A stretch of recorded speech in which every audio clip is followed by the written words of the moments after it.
The never-ending project continues. I've put some white epoxy primer on the glass here and sanded it as well, take off all the high spots. It certainly just shows things up when you get some paint on.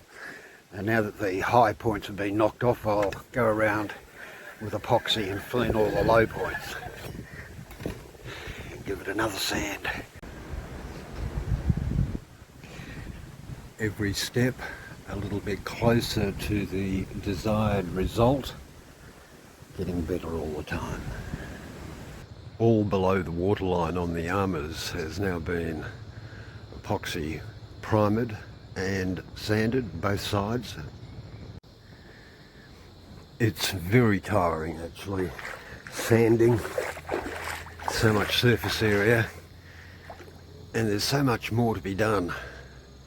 So the idea of not making it perfect is definitely the go if I want to get this job ever completed. The last couple of months I've been sick, really sick, with 3 mysterious illnesses, one after the other. I don't know what that was all about, but I'm good now, better than ever. My old age brain fog has even cleared a lot. Woohoo!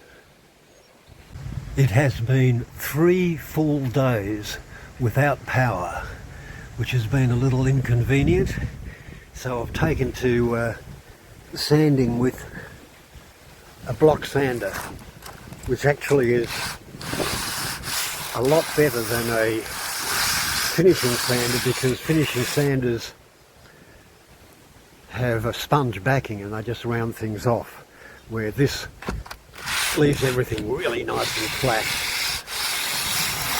which is great. Now these areas down here are pretty much as far as I'm going to take it, so definitely making progress. This area down here is a little bit wobbly, even though you can't really see it, but I think I'm going to have to bring this out and make it all nice and fair like that. There are some definite wobbles in there. Sand, epoxy primer, sand again, thick epoxy with a broad scraper, sand, epoxy primer, and keep going until it's good enough.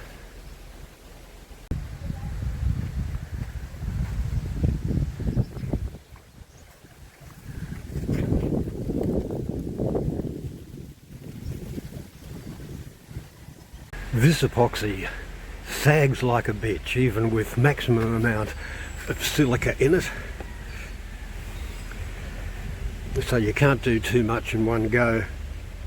I use epoxy primer a lot, so each layer really sticks to the next and it fills in the little gaps as well. As I said, if you put on too much, it just sags like a bitch. Here's a real saggy bitch.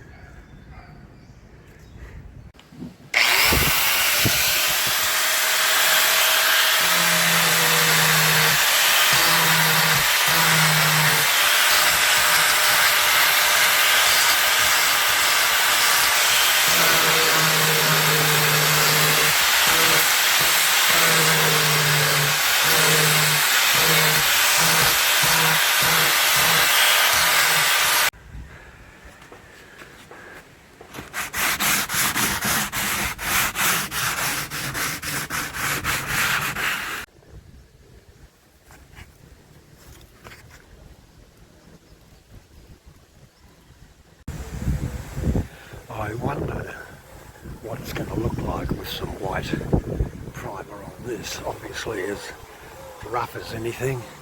We got some real gouges in there and down here, but with some primer on I'll start filling in those gaps.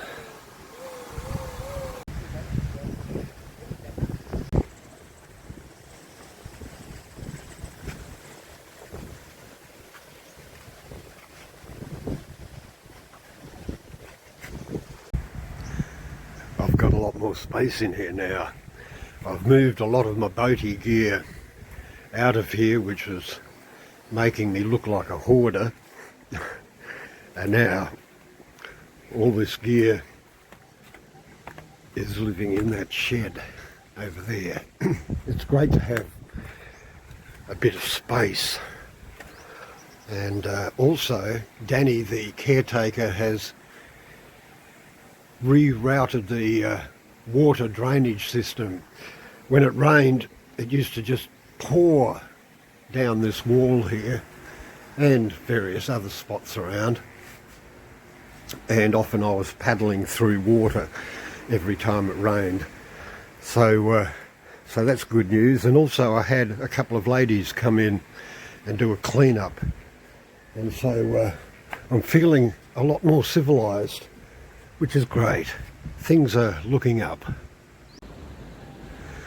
Marking off the worst of the cavities with a felt pen. Little spots all over.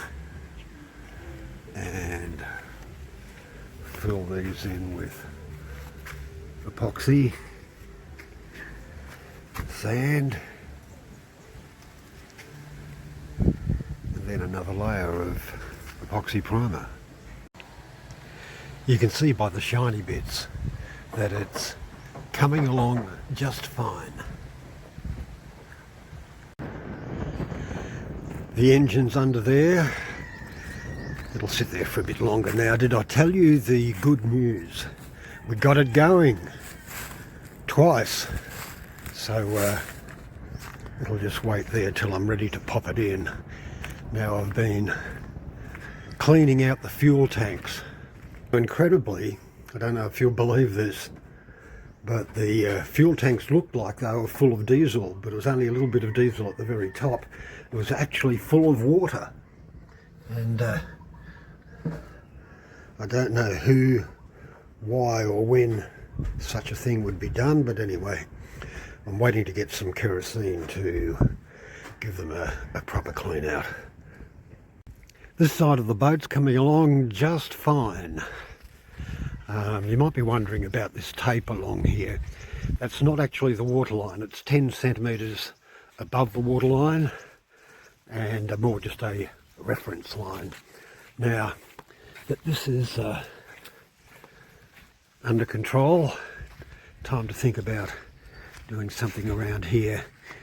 You might have noticed this dent in an earlier part of this video. It really got sucked in with the epoxy saturation shrinking. Anyway, now this area here I should start working on. Not as bad as the other side. No tremendous rot underneath where that window was. I guess I better start cleaning it up and get some epoxy primer on it. Well, that one's come up worse than expected. But this patch here has come up better than expected.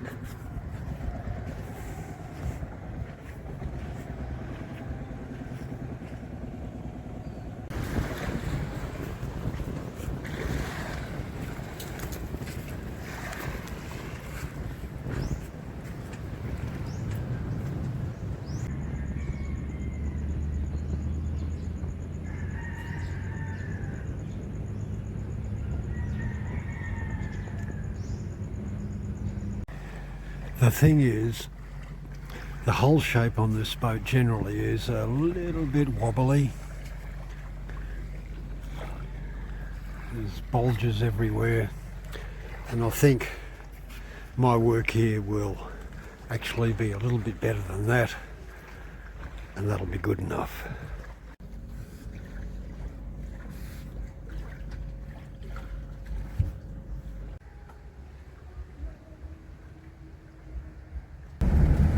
One of my favourite sights,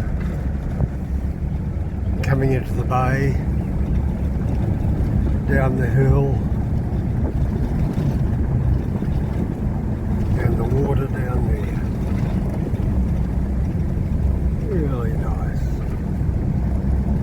nearly home.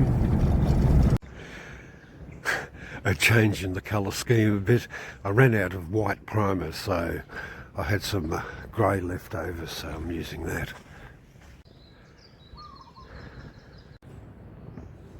Actually really glad that I've gone with the grey, because the grey shows up the areas that need attention much better. So I'll use grey primer again in the future.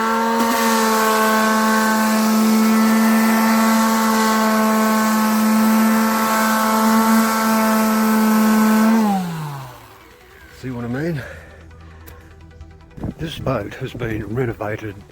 Well, this is the third renovation, and each time, including the original construction, you can see the fairing was such that the diagonal planking is still quite visible, and I imagine the end result of my fairing will be about of the same standard. 6 more litres of epoxy primer. I think alternating the colours is probably the best idea. Every layer of epoxy primer I put on goes on this thick. So for every coat that I apply, it gets that much closer to perfection. White again. I ran out of juice for that spot there. I tell you what, 2026 is turning out really good. I've got the energy now. I've got the time. I've got the money.